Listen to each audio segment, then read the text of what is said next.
from Fargo and serving you on TV, online, and on the go. This is Valley News Live at 5:30. We start with breaking news tonight. One person is in custody after authorities find the body of a missing one-year-old girl.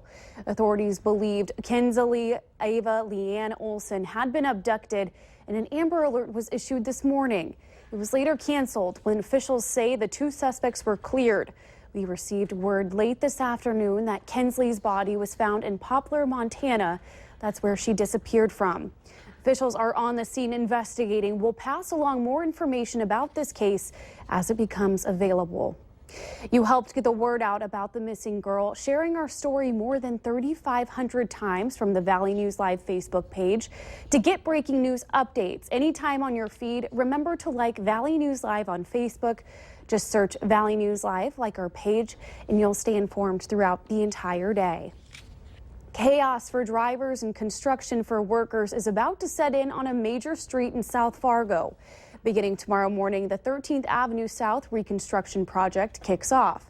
There will be just one lane going in each direction as the road is reconstructed from 38th Street to 45th Street. This work zone is almost a mile, and traffic control will be placed from the I-29 interchange to 45th Street. Valley News Team's Giovanna Simic joins us live from 13th Avenue with more on the impact of this major project. Giovanna? Thanks, Christine. We've all experienced the frustration of dealing with traffic on 13th Avenue, and because of the project starting tomorrow, it will get worse. Now, there are alternate routes that you could take, like 15th Avenue and 17th Avenue on the south side and Main Avenue on the north side. But if you do take those, you have to remember you can't drive through private property because it is illegal, and police are out here. They do have extra cops out here starting when the construction starts, because they are looking for those who are driving on illegal property.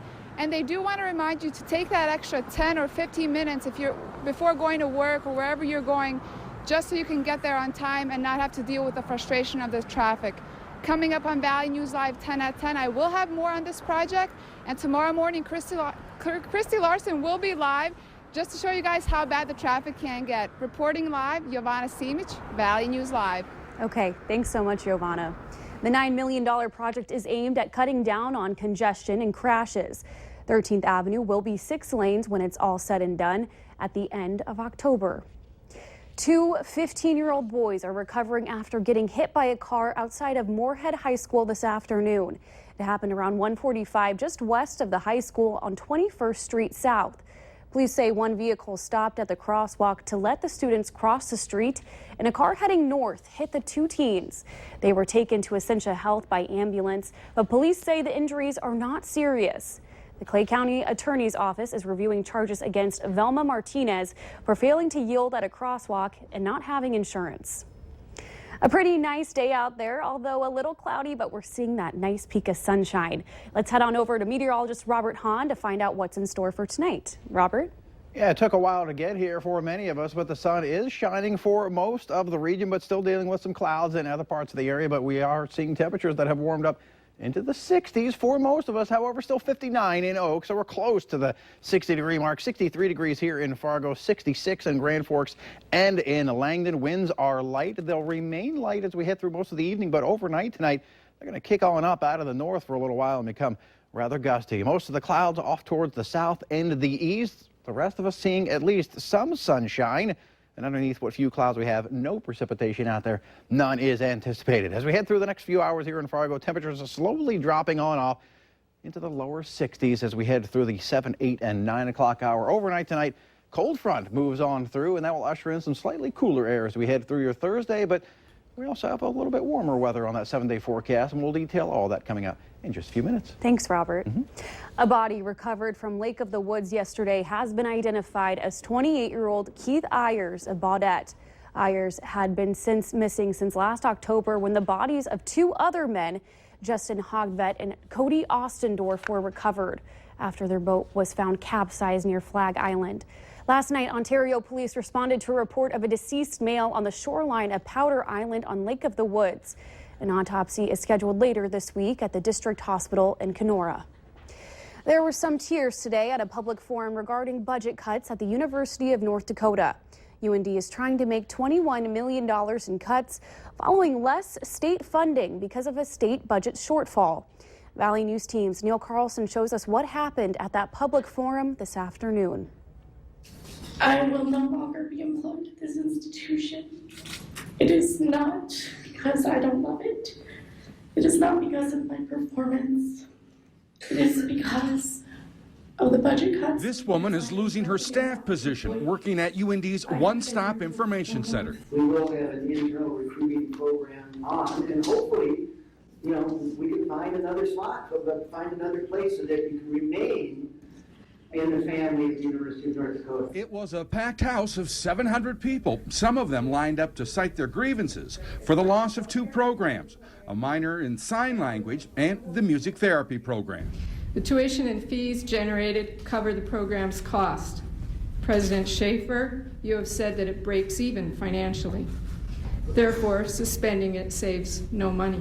Others, like longtime biology professor Bill Sheridan, suggested spending more on research, which ultimately brings more dollars to UND. Recognizing that the appropriated budget that we receive for academic affairs is essentially a teaching budget. In fact, Schaefer says eventually there will be more money for research, and they still plan to move ahead with 3% pay raises for UND faculty once the current budget problems are ironed out. In Grand Forks, Neil Carlson, Valley News Live. Now, another professor suggested they take a closer look at cutting more from UND's athletic budget. The golf and baseball programs have already been cut. However, Schaefer noted that UND still has 19 athletic programs compared to 14 at NDSU. Schaefer says he'll take today's comments into consideration before submitting his final budget to the state later this month. Rallies across the state are taking place to get signatures for petitions that would place medicinal and recreational marijuana usage on the November ballot. This is the rally that's taking place in Fargo at Island Park, where organizers are hoping to get at least 1,000 signatures on both petitions. Other rallies are taking place in Valley City, Minot, and Mandan.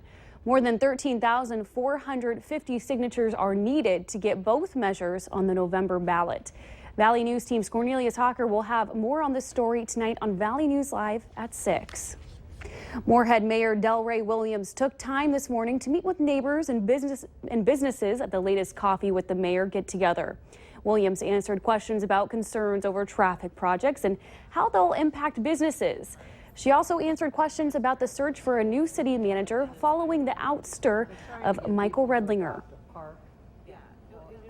I think people are ready to move on.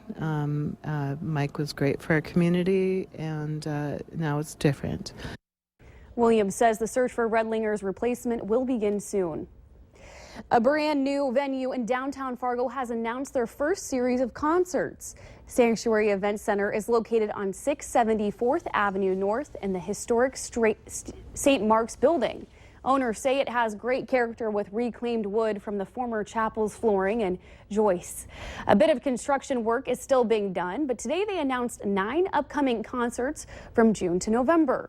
A few on the list: Sir Mix-a-Lot, Minneapolis Natives, the Jayhawks, Turnpike Troubadours, Animal Collective, and Fergus Falls comedian Chad Daniels. Tickets for all shows are available at the Tickets 300 box office. Spring shore fishing on the Red River is always a popular option, but there are new regulations in effect that all anglers need to be aware of. The change in regulations are focused on stopping the spread of zebra mussels.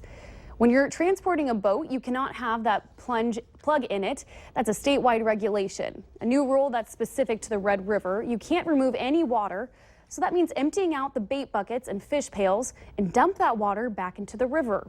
Doug Lear from North Dakota Game and Fish says if people follow the regulations, hopefully it will help slow the spread and all anglers and boaters will benefit from it. North Dakota's First Lady is honoring the city of West Fargo because of its commitment to supporting service members, veterans, and their families.